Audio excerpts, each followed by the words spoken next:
Did you know that the dog days of summer is a term invented by the Romans?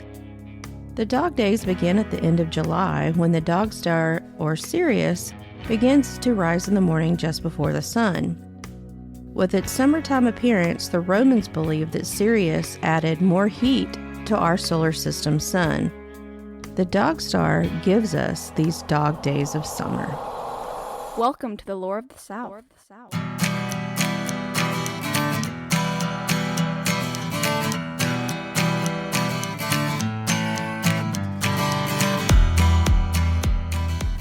Follow the show on social media to keep up with what's going on and to see pics that go along with each episode. Search for Lore of the South on TikTok, YouTube, Instagram, and Facebook. Welcome back to Lore of the South with me, Kelly Cruz. How the heck are y'all doing? We're going to be doing this episode a little bit different today. Producer Mike will be joining me shortly to talk about the Wrath of Idalia. And that's how we're going to say it, because it's like Vidalia without the V. So we say Idalia. I don't care how the weathermen say it.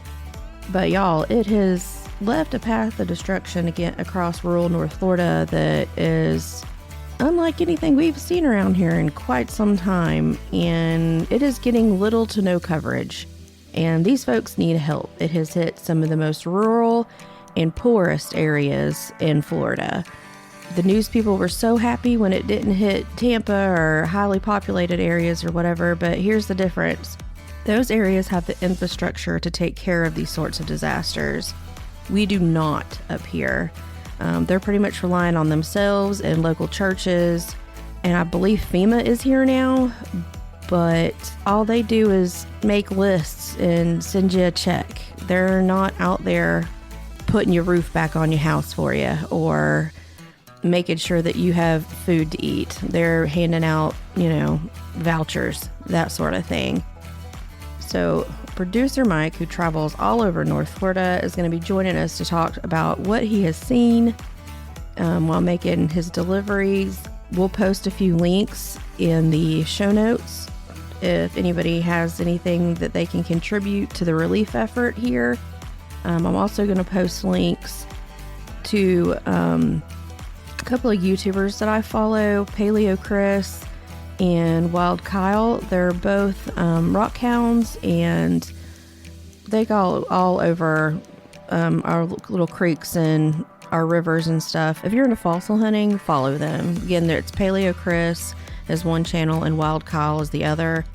Super entertaining and knowledgeable guys. I have learned so much about the local fossils from this area. I had no idea there were mastodons and camels and things like that in North Florida until watching these two. What else?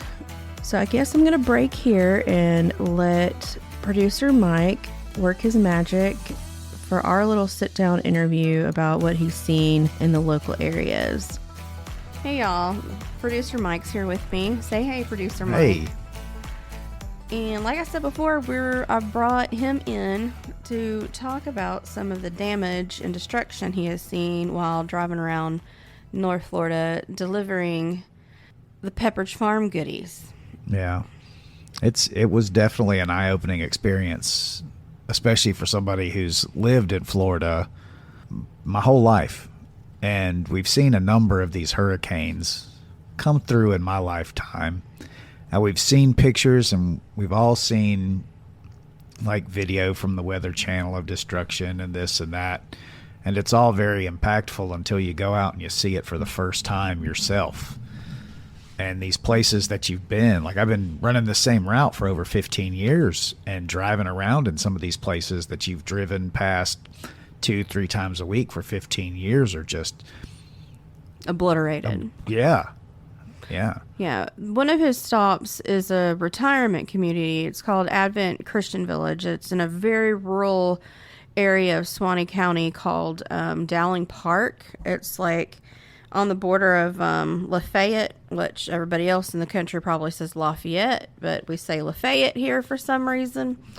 But he said that little retirement village looks like a bomb went off. It looks like a literal war zone. Now, I don't want to put things too much into perspective. I mean, they still have their hospital, which was still active. They still had their little grocery store that was active, and stuff. But it's just the scenery and everything had damage. Everything. Yeah, and a lot of these places, like, that's part of what keeps that little tiny community afloat. Yeah. Is that retirement village that's out there. It's owned by that Advent church. Yeah. And it's kind of like a step up facility or step down facility. Yeah, I'm it not all depends sure on how you would you view it. Yeah. So you start off in your little house, and then as you age or some other ailment takes you, then you go to assisted living, and then into a nursing home, and then they have like a hospice care there for these folks, and they take bus trips into town a couple of times a week, and some of the nicest people you will ever meet in your life. And to me, what happened in the storm, that was the easternmost edge of what I would call destruction. We got hit, but we had a few limbs down, a few trees down, nothing compared to what I saw out there. Yeah. I mean, we had a tree come down before the storm. That's our luck. Not in the storm, before the storm. Yeah. And, in comparison, here we went one day without power. These people are, going on 2 weeks with no electricity. And there's still no confirmation of how long it's going to be, because the infrastructure out there just isn't. It isn't. It's not in place. It's not underground like not a lot of cities and more modern places, metro now. areas. Yeah, everything's all your utilities are run underground. Well, their power is all ran on power poles and power lines. Yeah, and what's real wild is and I think they did it all the way out to Suwannee County. We got what they call hurricane poles installed. They're these huge steel and concrete poles that they tower over the tallest pine probably trees. 4 or 5 stories tall. They're huge, and even those didn't make it through Idalia, and also these are some of the poorest communities in our state. North Florida is the most rural and poorest areas in our state. We don't see those tax dollars and the influx of money from tourists. These are farming communities that have been struck. We are 80% farming community. I mean, now our little town is a little bit of, we pretty much handle traffic coming into Florida. And if this is this nice place to stop, you get something to eat, stay the night, and then head on down to wherever else you're going. But these communities that I'm talking about, I mean, when I talk about the places that I went, if you went 30 more miles to the west, that is where the eye hit. Right. And we're talking about kind of in between. If you're looking at a map, it'd be in between Gainesville and Tallahassee, and there's a strip there that goes next to us. That's very rural there. I mean, the place it hit is a fishing camp. Yeah. I mean. Yeah, I haven't even heard them speak about Suwannee, the little town that's right on the coast. I think it's north of Cedar Key, I think. We'd have to get out Google Maps. All of those kind of little fishing towns kind of run together to me in my head. But I think Steenhatchee got it pretty bad, Suwannee, and Cedar Key. Yeah. And Cedar Key is probably the most touristy out of those 3, but even then, it's like a retirement artist community / fishing village. Yeah. There's one causeway in and out of this place. And if y'all watch those videos that I'm going to link from Wild Kyle and Paleo Chris, they're going to show you that the road was literally, the water came in probably 12 feet high, 8 to 12 feet high in the storm surge, literally picked the road up off of this causeway and just set it down next to where the road used to be. I mean, it's insane. And that's the only way in and out of this island is this causeway. And it's gone. Who knows how long it's going to take for the state to come back in there and repair that. I mean, it's passable if you're in a truck. Oh, yeah. But, I mean, and they're having to pull together and fix this stuff themselves. I believe our sheriff's department has even gone to some of the more rural areas to try to help enforce curfews and things like that, just because it's not safe for people still to be outside after dark. And there's not a lot of help. We've got FEMA setting up booths. I believe the Live Oak Walmart, which is also Suwannee County, their Walmart brought in a washing and dryer, like a laundromat trailer, and a portable shower place so that people could bathe and do some laundry. And if you think about this is stuff we've heard like here. I have heard very little from the town of Perry, which I used to deliver to years ago. But like, there's no real news coming out of that place, and that place was devastated. Yeah. The whole town only has 7,000 people. I mean, it's not a large population, but there's we heard that one of the grocery stores, we heard the roof got ripped off, and and we know some of the people that work there, and they may not open again. I mean, it's one of those deals where it's like the building and the area got it's like it's not. It's the value isn't there I believe it's a Winn-Dixie, so Southeastern Grocers, which is now owned by Aldi's, but especially Aldi's being the new parent company of Southeastern Grocers, they're going to come in and say, is the value and the income from the store worth us repairing it? Because the little strip mall that this store sits in is abandoned. I believe completely empty. Yeah. It was the one there or in Madison that half of it burnt down. I believe that was in Madison, which also is wrecked. Yeah. So we have all these teeny little towns, and they used to be. And let me tell you, they have some beautiful architecture in them. These used to be like big stopping points on for train travel, and some of them were even resort towns at one time. I believe Madison actually had like a car manufacturing plant one time until the railroad stopped going through there. The interstate actually killed a lot of it.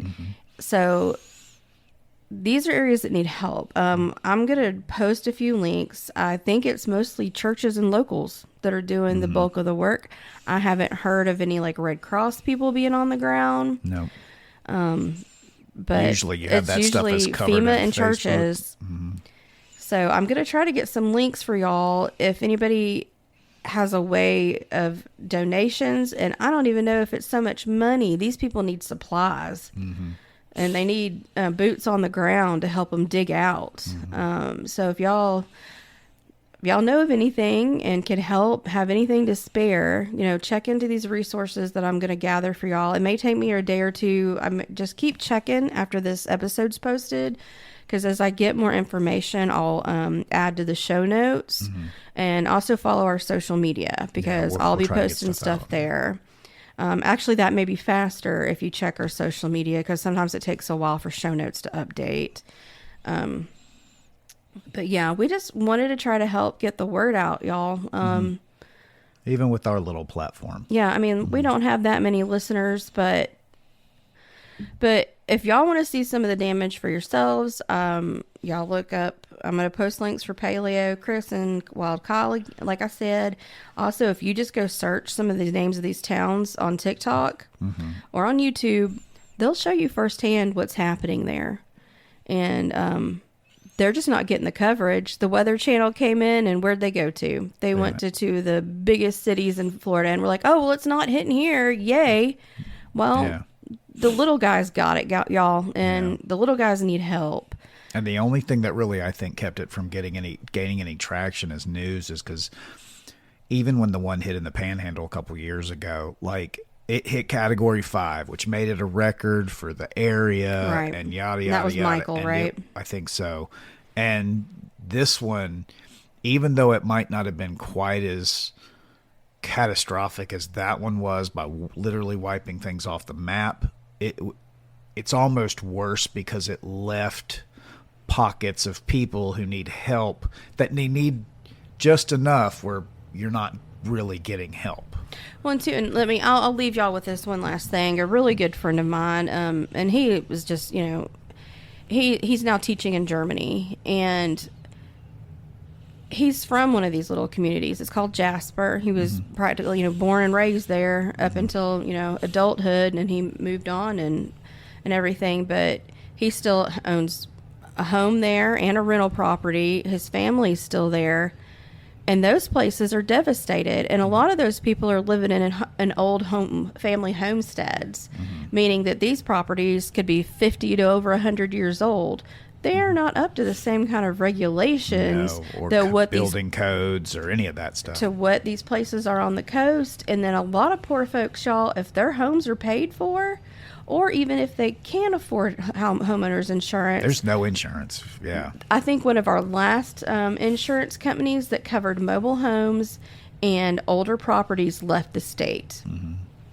And that's happening more and more in Florida. We're losing more and more insurance companies, homeowners insurance companies. Yeah, but that's a totally different Yeah, topic. I mean, that's, I'm just saying that's, another reason that these places are struggling. Oh, yeah. I mean, like, they can't even pay to help themselves. Right. They don't have any options. So I'm going to post links and, anything that y'all could do, even if it's, I don't know, send some kind words to some of these people who are helping. We just had a group of missionaries, Mormon missionaries, come to try to help take care of this tree that fell on our property. We don't have a lot right now to give out. We've had a lot of medical stuff going on this year, but we have chickens. So we gave them a few dozen eggs. Yeah. I mean, like, just anything to say, to know that they're being thought of, that you're there with them in spirit, just something to help, anything. Just to be kind. Just kindness, exactly. And we need more of that in the world, is just kindness. But thank y'all for listening to this little spiel. I hope it wasn't, too depressing for y'all. Yeah. And thank you, Producer Mike, for sharing what you've seen out there. Yeah. I know that was a pretty sad day when you came home and were it was rough. Yeah. That was unrecognizable places you've been going to your entire life, and don't even hardly know where you are because the landmarks are gone. Yeah. But again, thank y'all, and I hope y'all enjoy the rest of the show. Now back to our regular programming.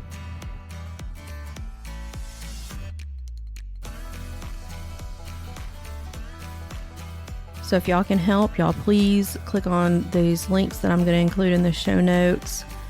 We'll just all try to do what we can. Thanks, everybody. And now on with the show.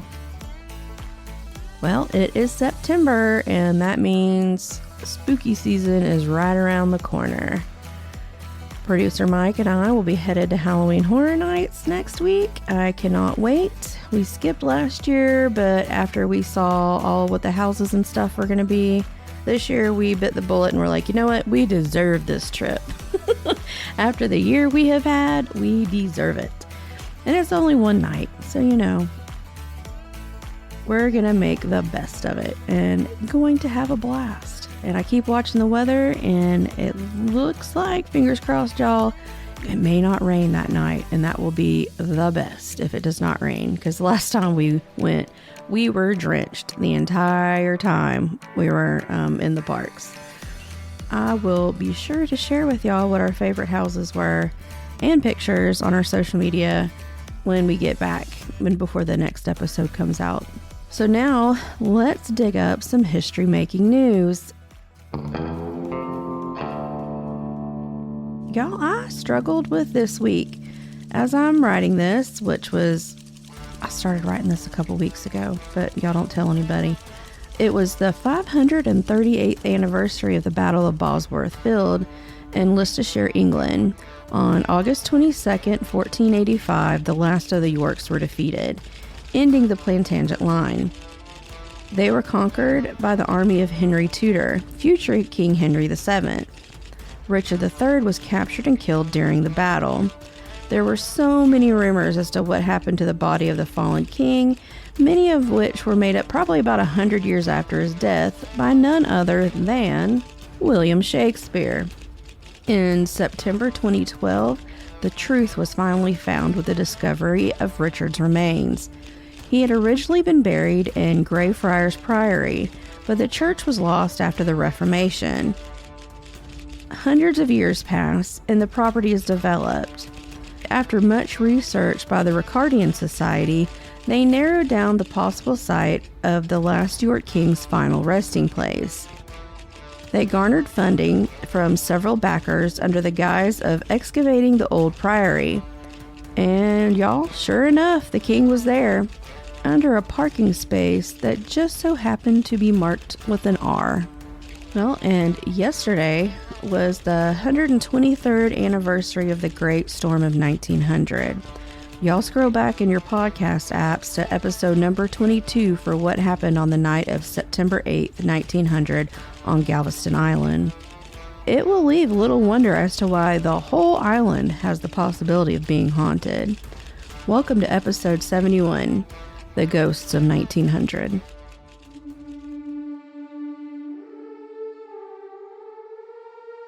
And y'all, I have been back and forth over today's episode. Focus on one location or cover multiple. Y'all know I love threes. So I've chosen 3 locations of note, and shall we say with some pretty good ghost stories and haunting history attached to them. So first we're going to head down to 1402 Broadway and the Bishop's Palace, also known as the Gresham Castle. It was built for the Gresham family, who came to Galveston in 1866 after the Civil War. Ground was broken in 1886 and the family of 11 moved in. In 1892, Walter, the patriarch of the family, was a former state legislator, then a one-term U.S. congressman. An attorney by trade, he was also a founder of the Gulf, Santa Fe, and Colorado railroads. He was known as a railway magnate. In 1868, he opened a law office on Galveston Island, married his wife Josephine, and soon after was elected as Galveston County Attorney. He would become the highest paid lawyer of his time in the whole state of Texas.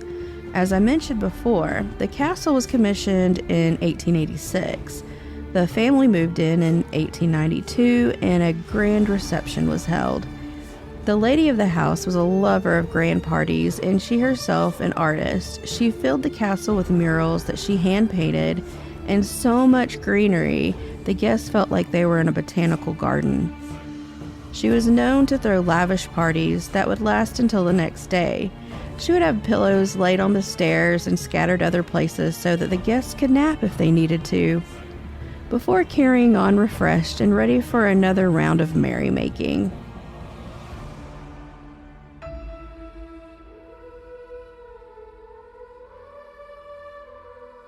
Now that you know a little bit about the original owners, let's talk about the building itself and the role it played in saving an incredible number of lives during the Great Storm. Construction began in 1888, taking 6 years to complete. It was designed by famous architect Irish-born Nicholas Clayton. The castle, as the Greshams called it, came with a price tag of $250,000, which would be a little over $6 million today. And y'all, with the current housing market, that sounds like a steal, especially when it was within sight of the beach. And I really wonder what it would actually sell for today. This place is amazing. Just wait until you see the pictures of it. Anyway, back to the castle's construction. And I'm not using palace yet because at this time it was still just called the castle. The home was built completely from granite and sandstone. The facade is that of a grand Gothic castle, complete with a turret and animal carvings on the different moldings. 3 stories sit on top of an above-ground basement level. The basement being where the kitchens were located, as well as the servants' quarters. The upper 3 levels were all very formal, and that was the family space up there.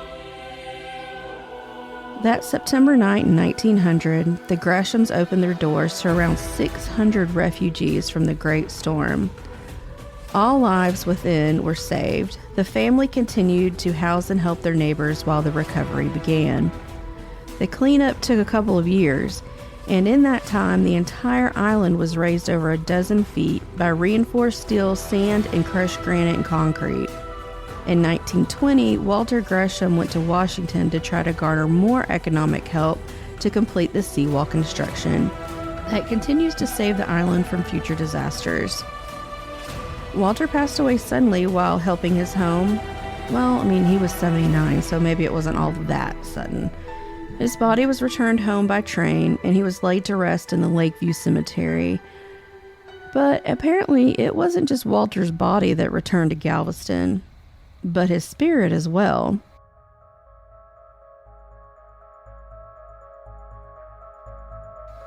And where should we go next? Maybe somewhere on the Strand, the Hutchings Sealy building. It was also designed by famed architect Nicholas Clayton in 1895. What was to be a bank and a dry goods wholesale warehouse was constructed out of pink and gray granite along with red Texas sandstone. I really need to see these places in person. Galveston is definitely on my list of southern cities to visit. The building was originally 2 or 3 separate buildings that after their makeover were made to look like one grand building. And she's home to several spirits that are thought to be lingering after the storm. Everything from whisperings, the mutterings of scared people huddled together on the 3rd floor, hoping to survive. A little boy in disheveled clothes is sometimes a mischief maker, leaving behind handprints on jewelry cases and glass doors after closing time. In one story, a necklace on display went missing right at closing. The staff searched and searched, but with no luck. But upon opening the next morning, it was found sitting right on top of its case, like it had always been there. At other times, he can be heard playing, but when someone goes to investigate, there's no one to be seen. He's also known to leave a mess behind. In one shop, he scattered a stack of local magazines during the night for the staff to come in and to find the next morning. On the 2nd floor, there are sounds of heavy footsteps, of doors rattling, almost like the upper floors coming apart. Maybe leftover energy from that awful night. Our last specter in the Hutchings Sealy building is that of a young woman who has been named Sarah, her real name lost to time, but the memory of her heroism lives on. It's said that the spirit of the young woman in a white gown, probably her nightgown, because of what time of night that the storm struck, is spotted on the stairs. She's normally rushing towards the upper floors. While she took shelter there, she balanced on a window ledge and pulled both survivors and the dead who came floating by the 3rd-story window. They lined the storeroom floor with those still alive and with those who had succumbed. They were placed on the far side of the room. Sarah stayed even after the storm, caring for the victims until she herself was taken by one of the epidemics that rolled through the once grand port city after the hurricane. And apparently she's still there trying to help the victims who are all long gone. Okay, and here's our last one. And this may be one of the most famous hauntings because of its location. The Seawall Walmart. And y'all heard that right. Galveston is home to a haunted Walmart. The living people in Walmart are scary enough, but this one has ghost kids.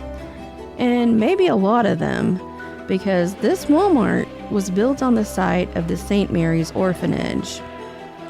The orphanage was founded in 1867 in response to the many yellow fever epidemics to hit the island. The sisters moved the children to their permanent location in 1874 in the tall dunes and seagrass right on the beach. By 1900, when tragedy struck, the orphanage was home to 90 kids and 10 nuns. All but 3 little boys perished. One nun was still found clinging tightly to the 2 smallest children. Her name was Sister Catherine. She and her fellow sisters and all of the children were all buried on the beach where they were found. And now a Walmart stands where those lost sisters and children once took refuge. Witnesses say that the children are rarely ever seen, but are most definitely heard. The sounds of balls bouncing, children laughing, motion-activated toys going off on empty aisles. And they say after Hurricane Ike, Walmart allowed FEMA workers into the partially destroyed store for supplies. While in there, several people heard the laughter of children, also wheezing and hacking coughs. Fearing that children had gotten into the store, they searched it from top to bottom and found no one. Another story comes from a Walmart employee who worked overnights. They said that after 1 a.m. is when the activity really starts to amp up. This is also the time that the storm was at its worst. Is this a coincidence, or are the children trying to overcome the fear that they had on that most awful night? Side notes. I have 2 or 3 for this go around. First, the castle. Looking at old photos of the castle after the Great Storm, y'all, those people would have had to have been excavated out of there. The debris was piled as high as the 3rd floor. This one-time family home is now listed in the top most important buildings in the U.S. And I believe that was the top 100 buildings in the U.S. And lastly, do y'all think that there is something to this stone tape theory? 2 out of the 3 locations were built from granite and sandstone, and both have hauntings that have been witnessed by multiple people. Then we have the Seawall Walmart, with its disembodied voices and cries. The nuns chose this location for their children's home because of the Gulf breezes, hoping that the winds would keep the disease-spreading mosquitoes away. Instead, they, 87 kids, and their refuge by the sea were all destroyed. Now for our oldest house or building by state, brought to us by the Discoverer blog. And where are we now? Y'all, we've hit the ends. We're in New Jersey. The oldest building can be found in Gibbstown. It is a wooden structure built from white oak. The old place is privately owned and can be visited by appointment only. And then we have New Mexico, the land of enchantment. I think that's right. And this one is a UNESCO World Heritage Site. Located in Taos Pueblo, these adobe structures were built more than 1,000 years ago by Native Americans using adobe bricks. And yeah, y'all, this episode's been a little bit different, but I really felt like producer Mike and I needed to get the word out about how badly many residents in North Florida have been affected by Idalia. Help is here while the news is here, but then it's forgotten. And y'all, these folks with trees through their houses, they haven't forgotten. And we're trying to help the rest of us to not forget that there's people still out there struggling in this. We're going to post, like I said before, post some links to some local charities. And if you can, click on them and see what you can do. Even if it's sending a pack of diapers to a family or to a church or something that could go to somebody.